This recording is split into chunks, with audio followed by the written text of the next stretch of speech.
사라에게는 평생의 기다림을 통해서 얻은 이삭이 너무나 소중한 아들이었지만 아브라함에게는 그러지 못했다. 그에게 소중한 아들은 이스마엘이었다. 이삭은 사라에게는 소중한 아들이었지만 아브라함에게는 아니었던 것이다. 그래서 사라는 아브라함에게 이스마엘을 쫓아내라고 요구했고, 하나님도 아브라함에게 사라의 말을 따르라고 하셨다. 우리 생각 같으면 이스마엘도 아브라함의 아들이니까 같이 데리고 살아도 될 것 같은데 왜 그렇게 가혹하게 했는가? 이스마엘이 이삭을 희롱한다는 것이다. 이스마엘은 당시의 관습법에 의해 합법적으로 낳아진 아들이니까 자기의 당당함으로 이삭을 멸시한 것이다. 이 말은 율법으로 난 자는 은혜로 난 자를 멸시한다는 말이다. 그렇기 때문에 함께 거할 수가 없는 것이다. 하나님은 아브라함의 것과 자신의 것을 구별하신 것이다. 이스마엘은 합법적인 아들이지만 하나님의 것이 될 수 없기 때문이다. 우리의 옳은 것이 하나님 아들을 낳을 수 없다는 것이다. 우리의 옳은 것은 단지 우리의 옳은 것으로만 끝날 뿐이지 하나님은 그것을 취하시지 않는다는 것이다. 부르심 안에서 아브라함의 긴 여정은 오직 이삭을 얻기 위한 것이었다. 그러나 이것은 아브라함의 목표나 소원이 아니었고 하나님의 목표였으며 소원이었다. 하나님의 목표는 아브라함에게서 그의 기업을 이을 후사를 얻는 것이었다. 그렇기 때문에 그 목표인 아들을 취하시면 그 외의 모든 것은 버려지는 것이다. 그러나 아브라함에게는 이스마엘이 자기의 자랑스러운 아들이었고 아무런 문제가 없는 아들이었다. 문제는 오히려 이삭에게 있었다. 누구의 시인지도 모르는 것이다.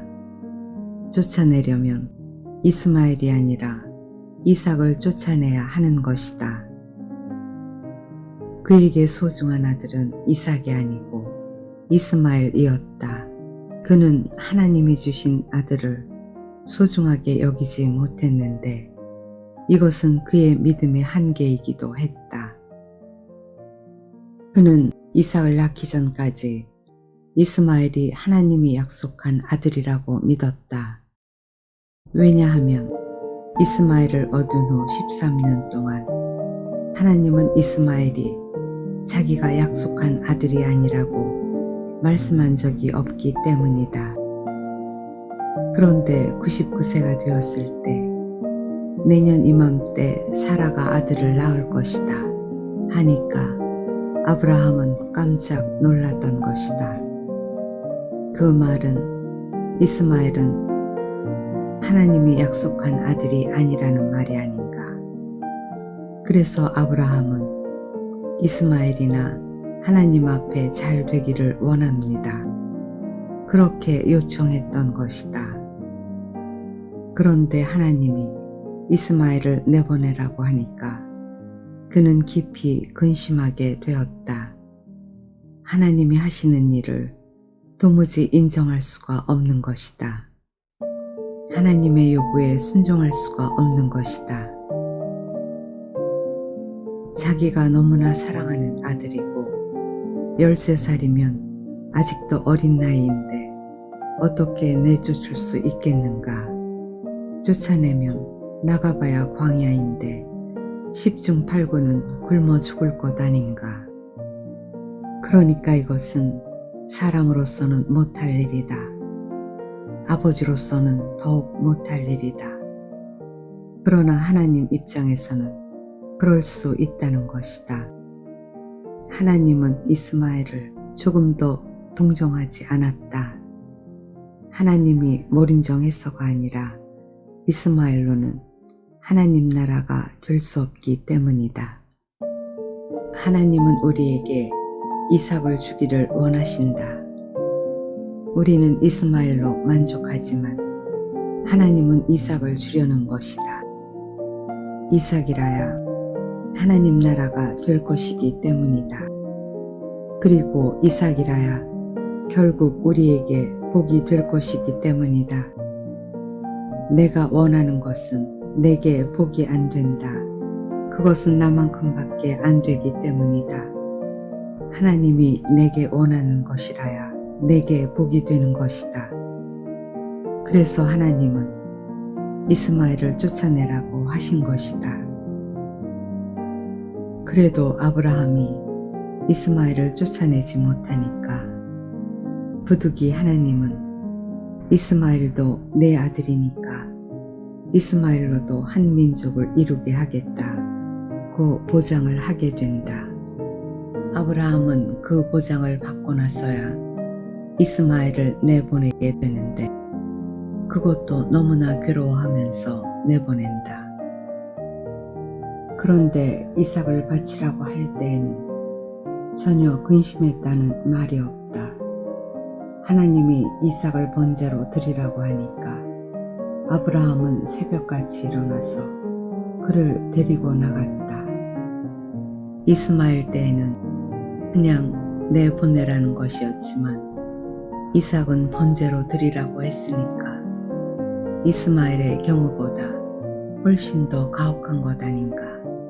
하지만 아브라함은 별로 괴로워하지 않았다. 이삭이 번제할 양은 어디 있습니까? 하니까 하나님이 자기를 위하여 친히 준비할 것이라고만 말하고 번제에 쓸 나무를 이삭에게 직접 지고 가게 했다. 이 모습은 이스마엘을 내보낼 때와는 전혀 다른 모습이었다.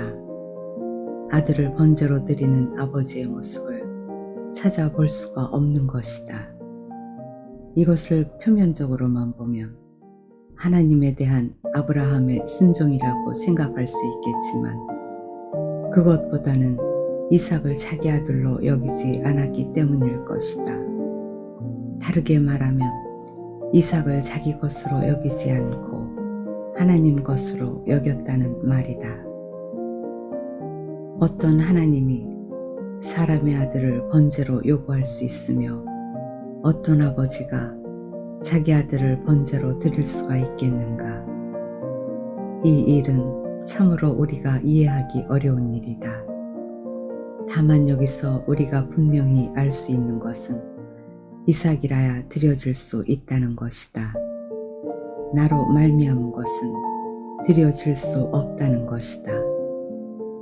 아브라함은 자기의 소생이었던 이스마엘을 내놓기에는 괴로운 사람이었지만 하나님의 소생인 이삭을 드리는 데는 주저함이 없었다. 그것은 너무나 당연했기 때문이다. 우리의 소생을 하나님께 드릴 수 없는 것이 당연하다. 그렇기 때문에 하나님은 이스마엘을 제물로 드리라고 요구하지 않는다. 하나님께로부터 와서 내게서 경작된 것만 드려질 수 있다. 농부는 자기가 뿌린 씨만 거두지 않는가. 그러니까 이 일은 단지 하나님이 아브라함의 믿음을 시험하기 위한 것이라고 할 수 없고 하나님께로부터 받은 것이라고 해도 그것은 내 것이 아니고 하나님 것이라는 사실을 말하고 있는 것이다. 이삭이라야 온전하게 드려질 수 있다는 것이다. 아브라함은 이삭을 제단에 밧줄로 묶으면서 이스마엘이 생각났을 것이다. 이스마엘이었으면 내가 이렇게 할 수 없었겠구나. 나로 말미암은 것은 온전하게 드려질 수가 없는 것이구나. 하나님께로부터 온 것만 드려줄 수 있구나 하는 것을 분명하게 알게 되었을 것이다. 이것이 아브라함의 믿음의 성숙이었다.